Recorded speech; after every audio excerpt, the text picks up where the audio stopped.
नमस्कार दोस्तों पिछले कुछ दिनों से भारत के अंदर एक ऐसा आंदोलन जो कि दिल्ली के अंदर चल रहा था, जिस आंदोलन की हर तरफ चर्चा की जा रही है। आंदोलन था युवाओं का।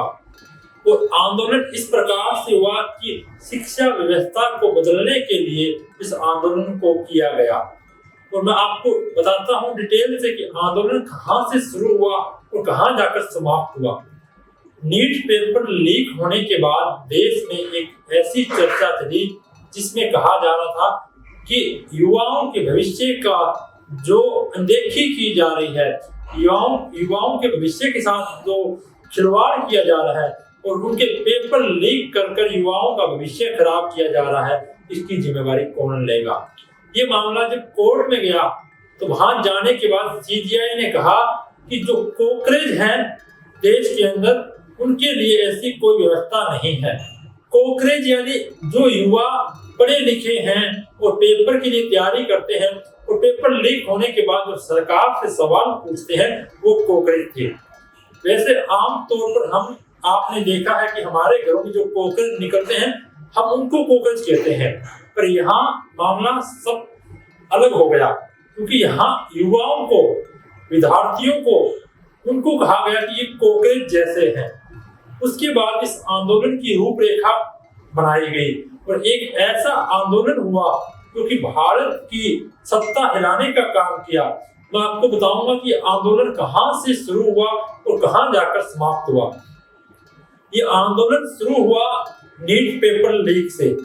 उस पेपर लीक होने के बाद जब युवाओं ने मांग उठाई कि हमारा जो भविष्य है उसको अंधकार में डाला जा रहा है, हमारे साथ नाइंसाफी की जा रही है, उस समय जब कोर्ट में गए तो सीजीआई ने कहकर उन्हें वहां से ये कहकर वापस भेज दिया कि ये तो कोकरेज जैसे हैं, जो लोग यहाँ आ जाते हैं और उनको पढ़ने लिखने से कुछ लेना देना नहीं। उसके बाद युवाओं में एक ऐसा जोश, एक ऐसा आक्रोश पैदा हुआ कि हमें कोकरेज कहा गया है और कोकरेज की जो ताकत है वो युवाओं ने दिखाने का काम किया। उसके बाद एक ऐसे व्यक्ति जो कि इंडिया के अंदर ना होकर विदेश में बैठकर यूएसए में, वहां से वो एक पार्टी यानी एक इंस्टाग्राम पर पेज बनाते हैं जिसका नाम था कोकरेज जनता पार्टी। और उस पेज के बनने के बाद देश में एक ऐसी लहर पैदा हुई जहां लोगों ने, स्टूडेंट ने, विद्यार्थियों ने उस पेज को इतना फॉलो किया कि सबसे बड़ी देश की पार्टी इंस्टाग्राम और सोशल मीडिया पर वो बन चुकी थी, जिसके 22 मिलियन करीब उसके फॉलोअर हो चुके थे। और उसके बाद वो यूएसए से अभिजीत दीपके जब भारत आते हैं, उसके बाद ये कहा जा रहा था कि क्या अभिजीत दीपके अब एक बड़ा पेज बनने के बाद क्या वो लोगों की सहानुभूति लेकर क्या जनता के बीच आएंगे, या फिर वो अपना जैसे रोटी सेकने का काम नेता करते हैं उसी प्रकार वो करेंगे। पर उन्होंने युवाओं का रास्ता चुना और युवाओं के बीच आकर उन्होंने कहा कि मैं आपकी लड़ाई लड़ूंगा। उसके बाद उन्होंने भारत आते ही भारत में ऐसे कई राज्यों में दौरे किए जहां उन्होंने युवाओं के बीच जाकर कहा कि हम इस लड़ाई को लड़ने जा रहे हैं। तो वहां से इनको ऐसे सुझाव मिले कि आप दिल्ली जंतर मंतर पर बैठकर वहां एक ऐसा आंदोलन खड़ा करें, एक ऐसा आंदोलन चलाएं जिससे सरकार की जड़ें हिले। और सरकार को हिलाना, इस भाजपा सरकार को हिलाना इतना आसान नहीं है। कहें तो भाजपा सरकार एक ऐसी सरकार है 2014 के बाद जिस सरकार में इस्तीफे नहीं हुआ करते हैं किसी के। और 2015 में ये बयान राजनाथ सिंह जो उस समय गृह मंत्री थे, उन्होंने कहा था कि मोदी सरकार में इस्तीफे नहीं हुआ करते। और उसके बाद जंतर मंतर पर आंदोलन चला और आंदोलन में मुख्य मांग रखी गई कि जो हमारे देश के शिक्षा मंत्री धर्मेंद्र प्रधान हैं, उनका इस्तीफा किया जाए। और जो बच्चे नीट पेपर लीक के बाद जिन्होंने आत्महत्या की, जो हत्या हुई जिन बच्चों की, जो बच्चे इस दुनिया से चले गए, उनको मुआवजा 1 करोड़ का उनको सहयोग किया जाए सरकार की तरफ से।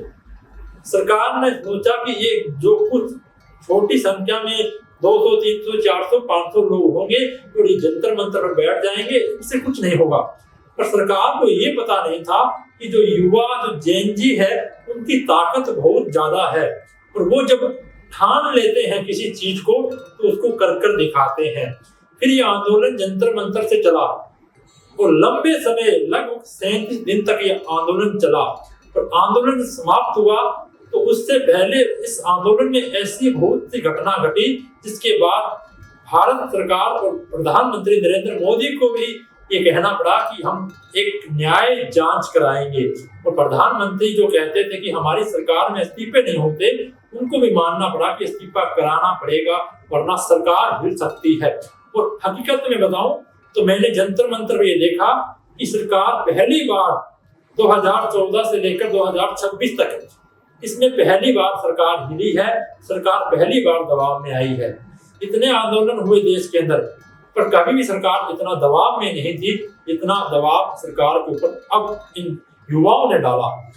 जब ये सरकार के पास सरकार से इन्होंने मुख्य मांग रखने के बाद इन्होंने आंदोलन किया तो उसके बीच लाठियां, डंडे, आंसू गैस के गोले इस प्रकार से इन्होंने दबाने का भी काम किया गया।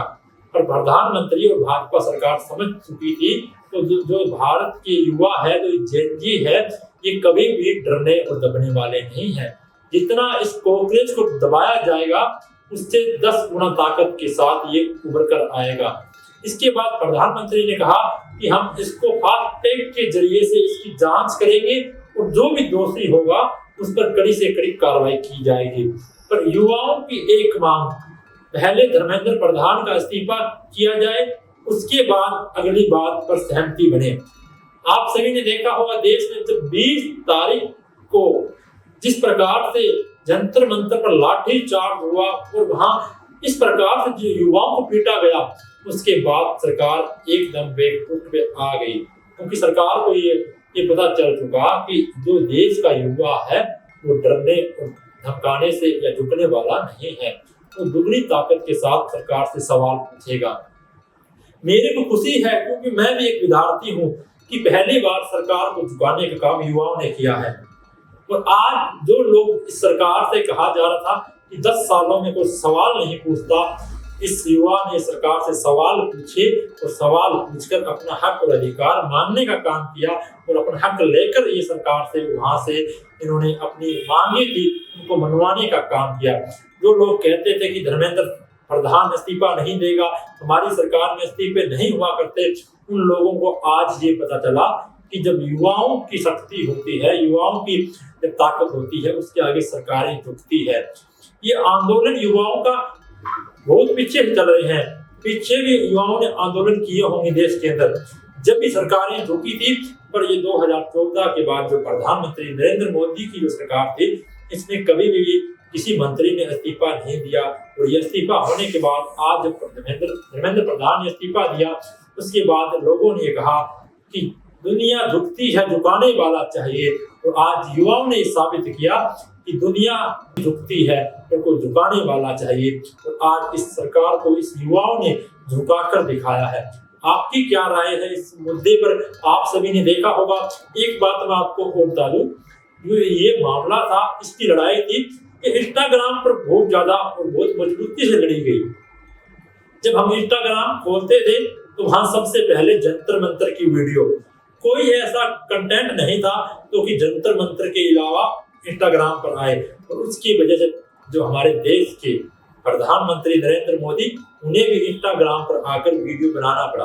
आप सभी ने देखा होगा। आपकी इस मामले पर क्या राय है? आपको क्या लगता है जो घटना घटी और आज धर्मेंद्र प्रधान ने जो इस्तीफे की बात की है उस पर आपकी क्या राय है?